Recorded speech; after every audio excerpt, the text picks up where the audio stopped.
Suspense. And the producer of radio's outstanding theater of thrills, the master of mystery and adventure, William N. Robeson. We are proud to add to our lengthening list of suspense stars Mr. Bartlett Robinson.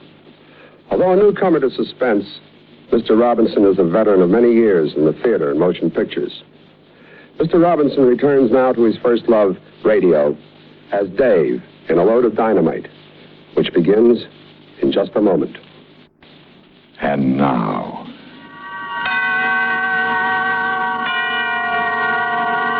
Mr. Bartlett Robinson in A Load of Dynamite, a tale well calculated to keep you in suspense.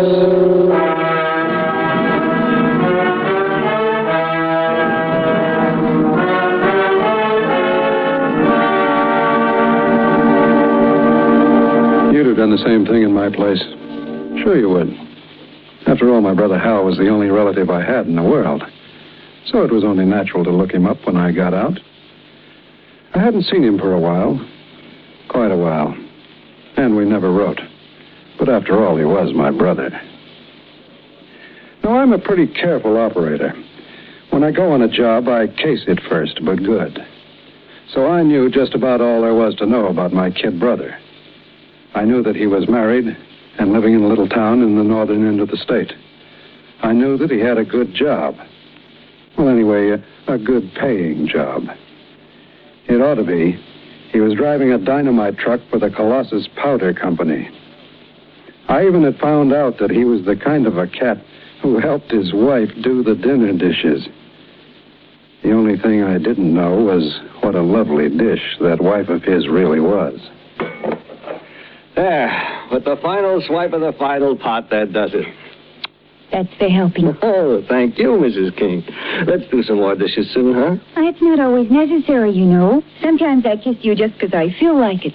Like this. All right, that's enough.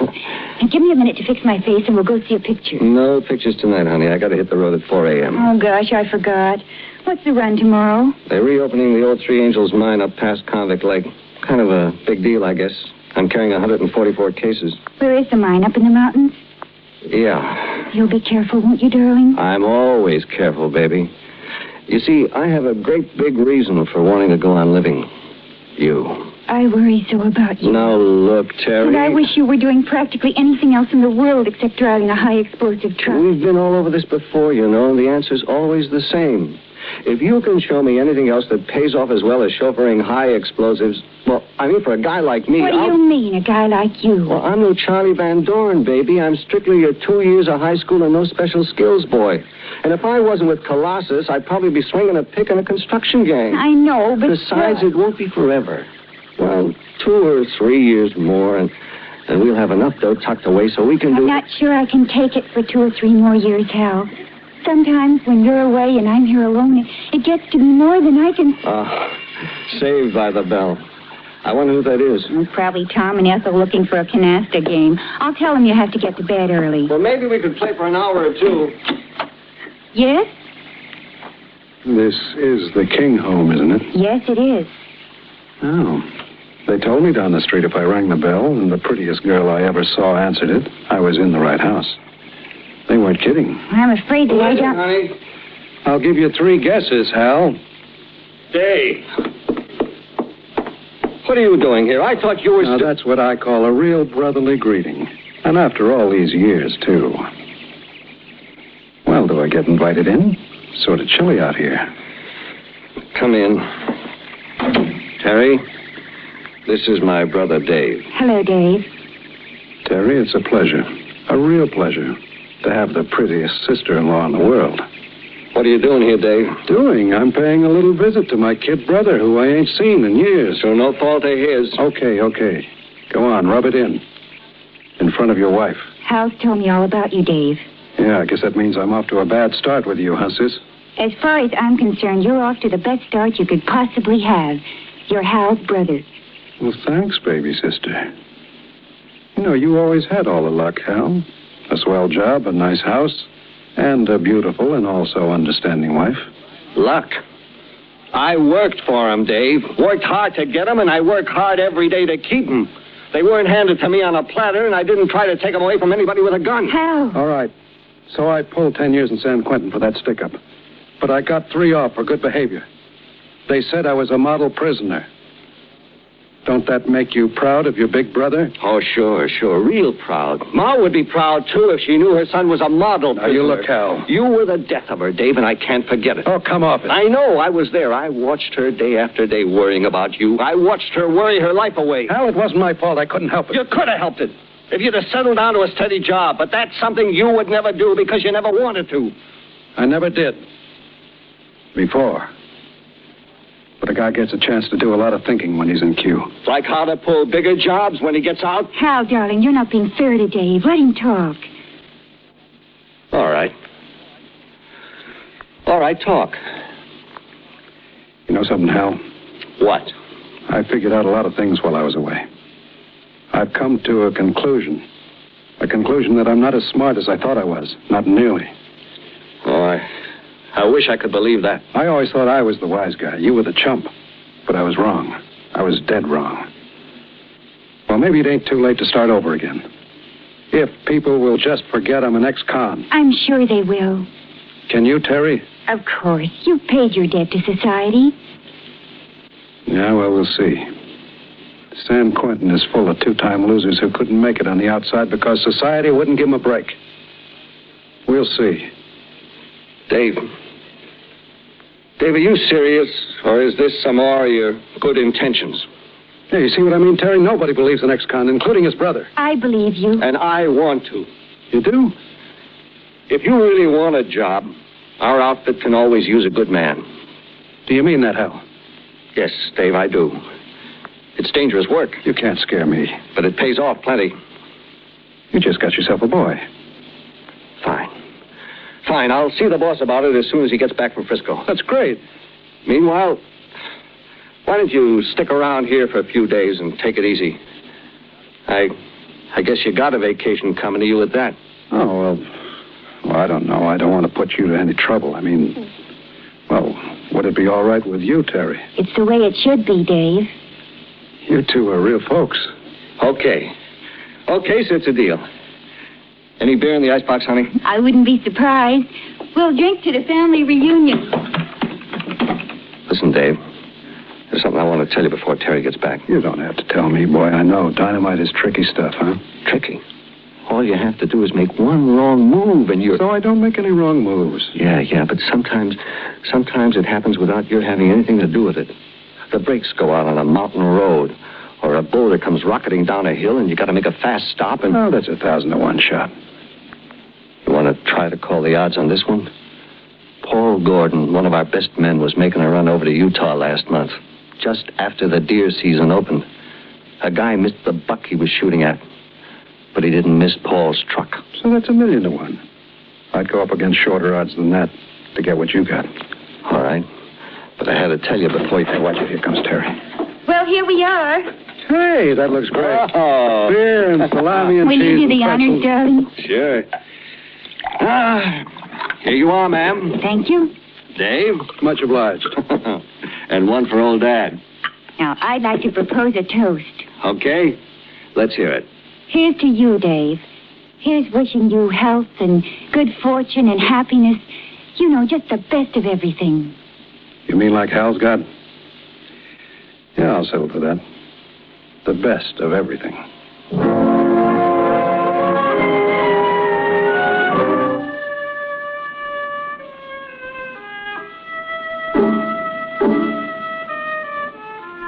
Now, don't get me wrong.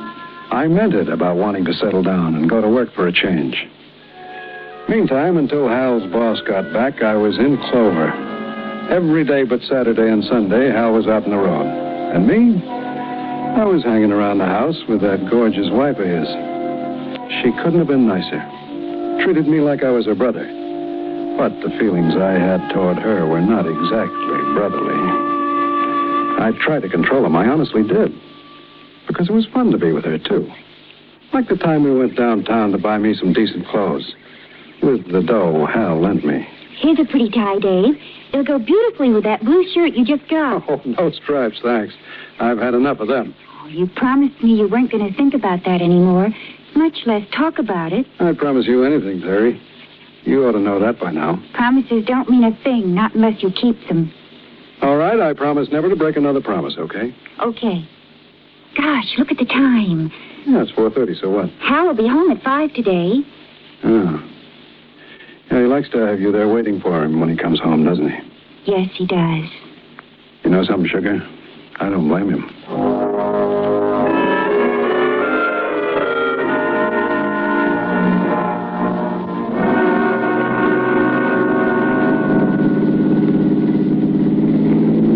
You're very quiet, Dave. Yeah, I was thinking. About what? Did you know every single man in San Quentin has the same dream? He does? Yep. Waking or sleeping, the same dream. What is it? He dreams of what it'll be like when he gets out. And most of all, he dreams of the three things he wants most. What are they? Good clothes, a slick car, and a pretty girl. Was that your dream, too? Yep. And it's all come true. Except... Except what? Except the way I dreamed it. The pretty girl wasn't my brother's wife.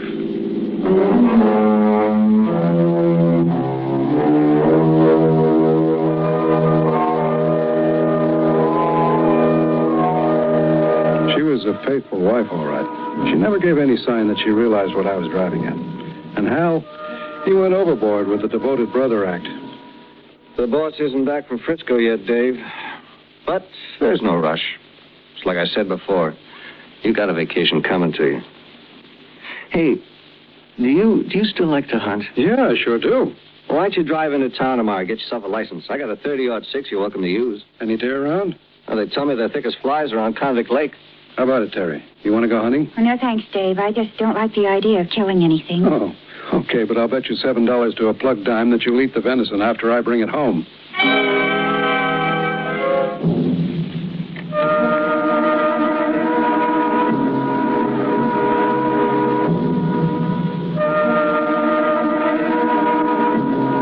So there we were, just one happy family, when Hal was at home. But when he wasn't, Terry drove me nuts. I tried, I really did. I'd go out for long walks by myself, or I'd listen to the radio or try to read. But it was no good. I couldn't get my mind off her. Then one day, we were finishing lunch. It was a warm day, and she was wearing shorts and a halter. Another cup of coffee, Dave? Oh, no, thanks. I haven't got any room.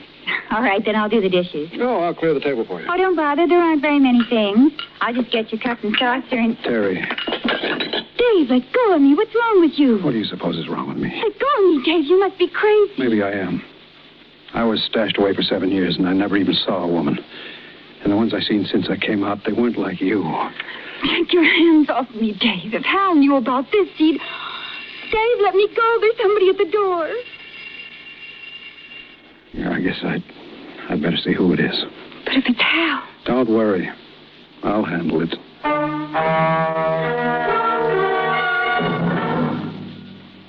In just a moment, we continue with Suspense. And now, we continue with the second act of A Load of Dynamite, starring Bartlett Robinson. A tale well calculated to keep you in suspense.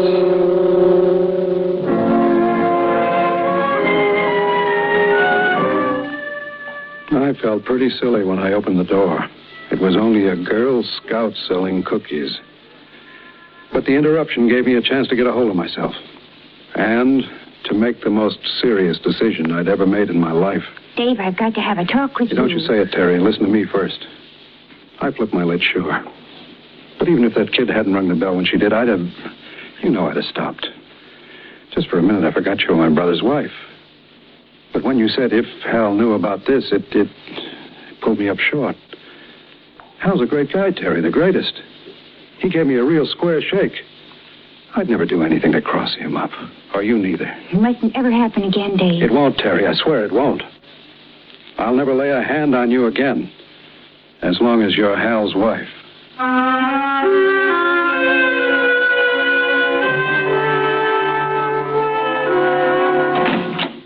Hi, darling. What kind of a day did you have? Oh, you know, the usual thing. How about you? Usual by me, too. I ran 5 tons of blasting powder to Canyon Camp, and that was it. Any news about Dave's job? Boss isn't back yet. Right. I hope you can get it set pretty soon, darling. Why? Well, it's just that... Well, I think Dave's beginning to get sort of, restless. He should get restless. A comfortable house to live in, the best meals a man ever put under his belt, and the prettiest girl in the world to keep him company. What more does he want? Where is he, by the way? How do you know? He wasn't here when I got back from the market. I bet he went to get that hunting license. Well, then why didn't he ride in with me? You sound funny, baby, like you have something on your mind. Anything wrong? Hal, darling. Come on now, let's have it. What's nibbling on you? How does Dave drink? I don't know. Remember, I haven't seen him for a long time. Why? Well, it's something that happened today. Like what? Well, when I offered him a bottle of beer today, he asked me if we had any bourbon in the house. When I told him we didn't, he said he'd have to do something about it. We was kidding, of course, Maybe he was, maybe he wasn't. I better find out before I get him a job. You're asking for it when you mix alcohol and gasoline, but when you add a few tons of dynamite, then you are in trouble.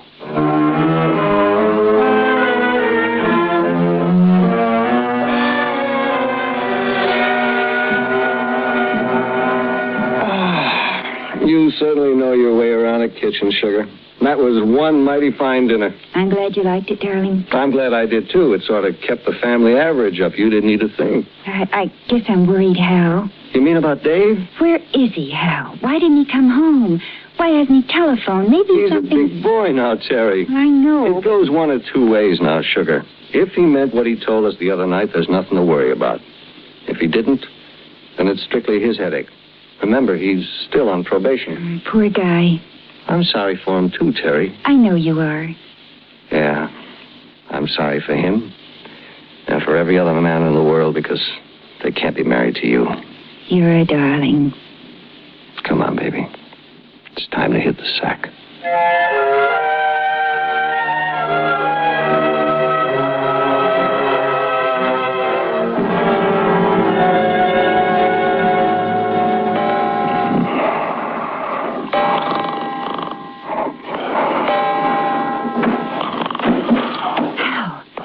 Wake up. What is it? Hal, there's somebody in the house. I heard a noise in the kitchen. There it is again. Well, it's probably Look, the light just went on. Well, why shouldn't it? Is that you, Dave? Yeah. Well, come on in for a minute. I'll be right with you. Hey, easy does it, man. Hey, you're lucky I didn't take a shot at you. Why? Because I had a couple of drinks. Say, you did at that, didn't you? Sure I did. I found me a girl in town, a nice, friendly girl. And we sat in the Red Dog and belted around a piece of booze. Dave, you shouldn't have. You know something, Terry? You're absolutely right. They got fine liquor at the Red Dog, and like I said, the girl was real friendly, but it wasn't any good, Terry. It wasn't any good at all. We'll talk about it tomorrow, kid. What you need now is a little shut-eye, and I do, too. I'm making the run up to that new mine tomorrow. The one up in the mountains near Convict Lake? Yeah, and with a full truckload, I wouldn't like to fall asleep at the wheel, if you know what I mean. Want me to fix you some coffee, Dave? No, thanks. Want me to help the bed boy? I don't need any help. I'll make it all right. You stay here, Hal. You stay right where you belong. With Terry.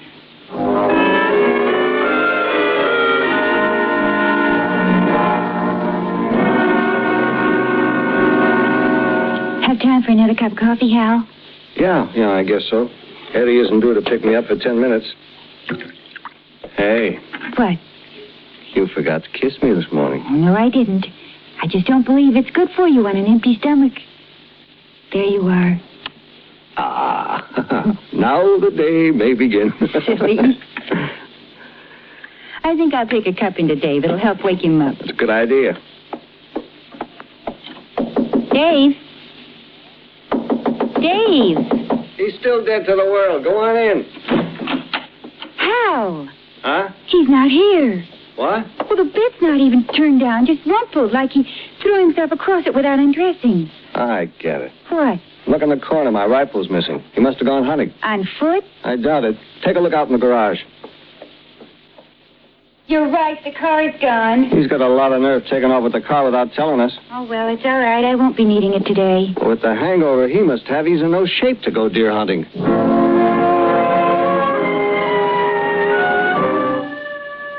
Maybe not to go deer hunting, but I was in good enough to shape to bag what I was after. A 10-ton truck is a pretty sizable target. And when it's loaded with dynamite, you can hit it anywhere and it'll go off.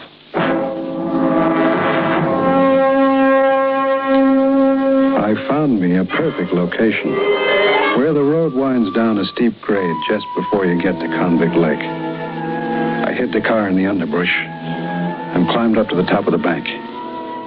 It was rough going. I slipped a couple of times, but I made it in plenty of time.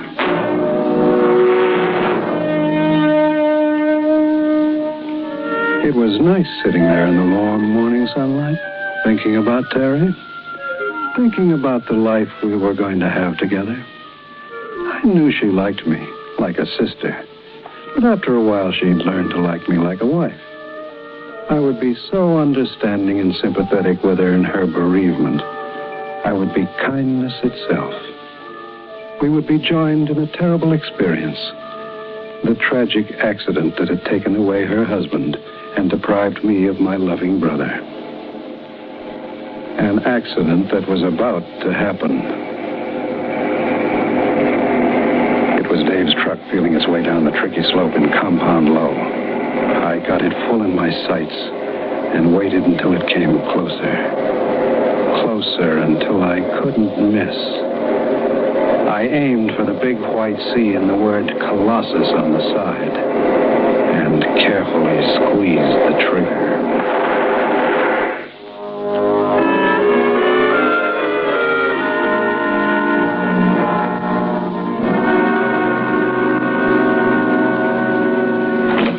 Hey, anybody home? Darling, you're early. Yeah, I quit. What? Yeah, I'm through with dynamite. Won't be so much loot driving freight, but you'll live a lot longer. Oh, darling, I'm so glad. I thought you would be. Whatever made you make up your mind?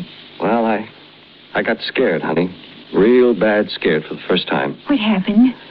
I was coming down that steep grade outside Convict Lake when I heard a rifle crack back in the woods. And I thought about the time Paul Gordon got blown up over in Utah when that hunter missed his deer. So I decided life is short enough as it is.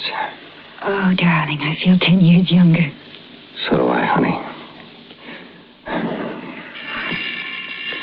Oh, point killer. Maybe it's Dave. I'll get it. Oh, look, Hal. There's the sheriff's car parked at the curb. Maybe it's about Dave, then. Yes, officer? Are you Mr. King? Yes? Dave King, your brother? Yes? I'm afraid I have bad news for you, Mr. King. What's happened to him? What's my brother done now? He's killed himself. Oh, no. Oh, I don't mean suicide. It was apparently a hunting accident. What happened? He was up in the mountains hunting. Must have stumbled or fell because the barrel of his rifle was plugged with mud. When he fired, the explosion drove the breech block right back into his face. Killed him instantly. Where did this happen? Up near Convict Lake. You know where that steep grade comes down the mountain just before you get to the lake. I know. Sorry to have to bring the bad news, Mr. King. Guess you and your brother were pretty close. Yeah. Yes, we were. Pretty close.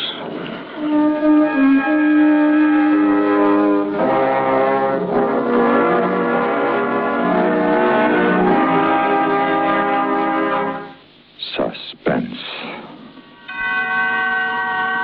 in which Mr. Bartlett Robinson starred in William N. Robeson's production of A Load of Dynamite, written by Richard Wheel. Listen. Listen again next week for another tale well calculated to keep you in suspense. Supporting Mr. Robinson in A Load of Dynamite were Ellen Morgan, Paul Dubov, and Barney Phillips. Suspense.